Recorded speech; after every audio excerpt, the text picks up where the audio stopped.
Here are the weirdest items people find in their homes. Number 8. Whelps. In September of 2009, one couple found their dream home in Rexburg, Idaho. It was a nice 5-bedroom rural house that was sold at around $100,000. Pretty good deal, right?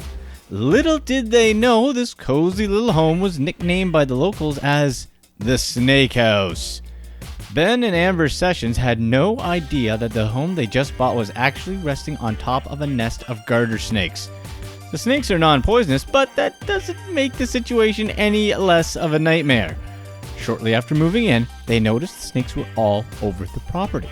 They weren't just in the yard and under the house, they were literally in the house, as in the walls.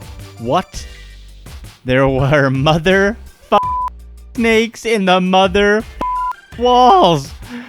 They could hear them slithering around in the house and smell their pretty funky odor. Oh, and guess what else? They could taste them too. Amber Sessions described that their water tasted like how they smell. I know what you're thinking. How could this actually happen? Did they tour the home? Apparently, their real estate agent told them that the snake myth was made up by previous owners who didn't want to pay their mortgage when they moved. He assured them that every precaution was taken to keep any snakes at bay. The couple ended up signing paperwork to acknowledge that they were aware of the snake situation under the impression that the stories about the snakes weren't true. The couple didn't notice any signs of the snakes until a little while after they moved in. When Amber first saw a snake, she was assured by her agent that they'd been taken care of with traps. But the problem only got worse. One day, they caught a total of 43 snakes. 43 snakes was apparently the breaking point, and they knew they had to move. I would have stopped at 33 myself, but that's just me. So, why exactly did this house have so many damn snakes? Rob Cavallaro, a wildlife biologist with the Idaho Department of Fish and Game, told the Associated Press the home may have been built on a den where the snakes gather in large numbers to hibernate in the winter. The Sessions abandoned the home in December 2009, just 3 months after moving in. Number 7. Another internet purchase. In February of 2017, a man purchased a foreclosed home in Bronx, New York for $200,000. He bought it through an auction on Realtor.com. The 8-bedroom home at 2700 Bainbridge Avenue wasn't seen physically by the new homeowner before the purchase. He just went by the pictures on the website. Seriously, who does this? What the f***? When the buyer finally had an opportunity to tour the home, he discovered a frozen body inside. The body was found in a bedroom, and after examining it up close, he discovered there were bruises on the head and face. Law enforcement couldn't determine exactly how long the body had been there. They also couldn't determine who the person was because he had no identification on him. The only thing they could determine is that the victim looked to be in his 30s. Back in 2015, the home was under a mandatory vacate order. According to the Department of Buildings, the vacancy was because of apparent illegal conversions, which is when someone modifies a home to make an additional unit without getting approval. Although the house was uninhabited since the order was given, a neighbor who lived across the street reported seeing homeless people go in and out of the house. He also saw drug use, but because the homeless people never bothered anyone, the neighbors never felt the need to call the police. This is exactly what you get when you buy a house without actually looking into it. Number 6. That Old Spice. A family in Pennsylvania made a shocking discovery when they decided to renovate their home in 2012. The Bretzus family was adding some insulation to a room in the house that they bought in 2011. When they found that the walls were already insulated with animal carcasses, dozens of them. The carcasses were behind a few layers of drywall, and they were wrapped in old newspapers from the 30s and 40s. Along with the dead bodies, there were hundreds of artifacts and spices. Ooh, spices. I guess that smell wasn't only Mom's cooking. Anyways, they removed what they could and sent the items over to an expert in Kutztown, Pennsylvania. Surprisingly, they were told that this was an old practice known as powwowing or Dutch magic. This magic was used to heal the sick. Interesting. I would have guessed someone needed some extra stiffness in a certain area if you're catching my drift. Crazy how something that was meant to treat sickness actually became the cause of it. The mold from the corpses and spices caused the family illness. There also was a pungent smell that they couldn't get rid of. Oh, Damn it, Mom's cooking. The family had to spend around $20,000 out of pocket on repairs because the insurance wouldn't cover it, since the items were in the home before they bought their policy. They actually started a GoFundMe account to get help with some of the costs. Now I know what you're thinking. How on earth could they not have known this before they bought the home? Well, I mean, they did have a random inspection done before they purchased it. That counts as at least showing up, right? They looked around for other common issues that come with buying a new home, but somehow they just missed the moldy chicken insulation in that one room. Trust your noses, people. Number 5, going home again. Now, this one may sound like something straight out of a movie, but it totally happened.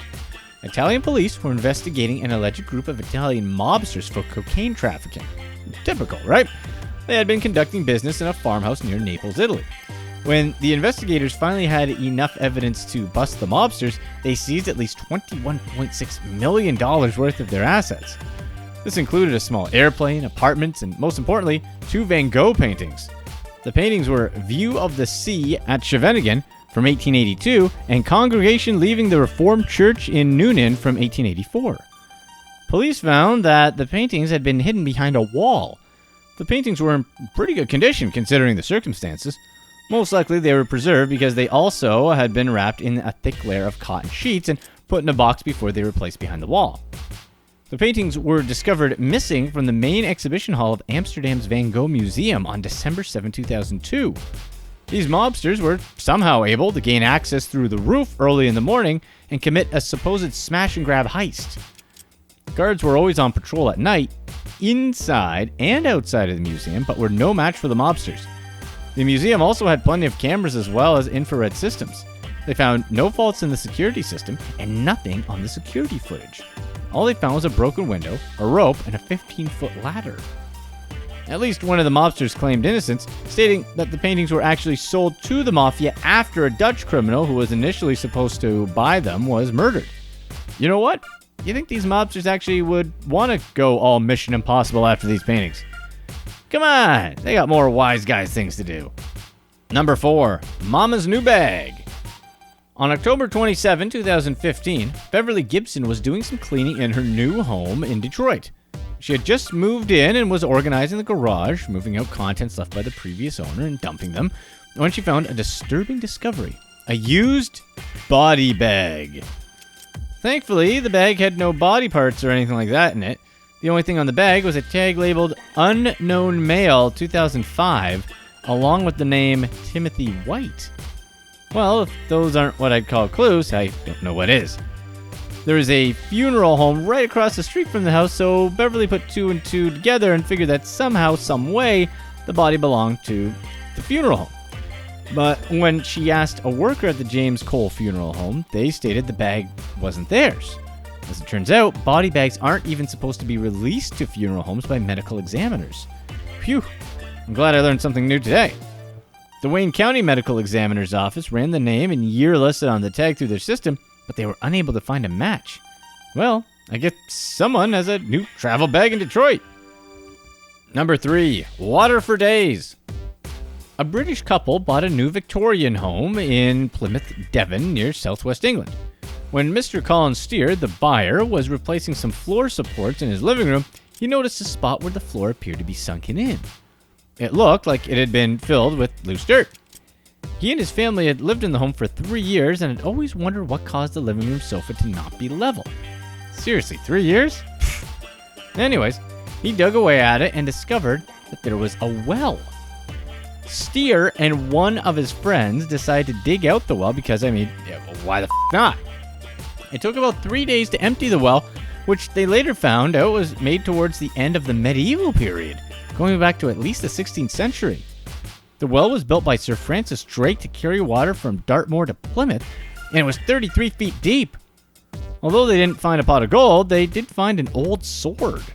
It was hidden about 5 feet deep and was stuck in the well at a 45-degree angle. The sword just kind of fell out as he and his friends were digging. The sword apparently wasn't anything too fancy. It was made of a bunch of pieces of metal slapped together. Most likely it was owned by a peasant, Mr. Steer thought. It was cool to have a piece of Plymouth history, such as a medieval well in the house. But his wife, on the other hand, surprise, surprise, hated it. She thought that it would make the home harder to sell whenever it was time to move again. Well, at least we know who the brains of the family was. Number 2, the recession. Josh Farron, an artist of the Deseret News, closed on a new home.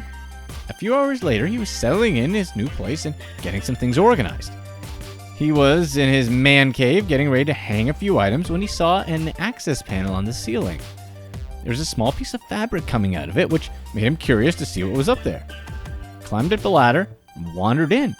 He saw an old ammo box, and when he opened it, cha-ching, it was filled with cash money. There were coins, too. In total, he stumbled upon a treasure of about $1,000. Or so he thought. He was so excited that he locked the box in the trunk of his car and told his wife about the discovery. Upon further investigation, he found 7 more boxes, all full of cash and coins. The money totaled to $45,000. Naturally, he thought about using it for bills and expenses, but in the end, he decided to return the money to its rightful owner. Josh wanted to be a good example for his kids. He always taught them to do the right thing, so he had to practice what he preached. He also didn't want to start a new chapter in his life with anything negative like taking someone else's money. The previous owner, Arnold Bangerter, had passed away, so Josh contacted his children and gave the money to them. Now that's keeping it real. Number 1, Monopoly for everyone. In 2003, Nyland Newell bought himself an old bungalow home in Fresno, California, built in the 1930s. He lived there for about 4 years and decided that he wanted to change the decor around. As he pulled up the carpeting in his bedroom, he slowly discovered he'd been sleeping on top of a giant Monopoly board painting. But this wasn't the traditional Monopoly that we're all familiar with. This was strip Monopoly. The board featured silhouettes of naked women mixed in with other classic icons. Customary for any married dude who's been relegated to one woman the rest of their lives, he was super stoked about the board and wanted to make life-size papier-mâché game pieces to go along with it. He managed to play a game of Monopoly before his wife ruined it all. His wife, or ex-wife I should say, made him paint over the Monopoly board because she wanted a home with a more, how do I put it, classic look. He somehow managed to convince her to at least let him keep the wedding ring and naked women squares. Hey, this man kept his pimp hand strong. But Nyland and his wife ended up getting a divorce, mainly because of bickering about the Monopoly floor. Okay, that pimp hand wasn't that strong apparently. Hey, never ever get between a man and his naked Monopoly floor. Here's what's next. When they killed the snake and cut it open, they were surprised to find a whole bunch of eggs in it. The snake, which was likely an African rock python, was pregnant and was about to give birth to dozens of eggs. The eggs are actually considered a delicacy, so it was kind of a good score for the villagers.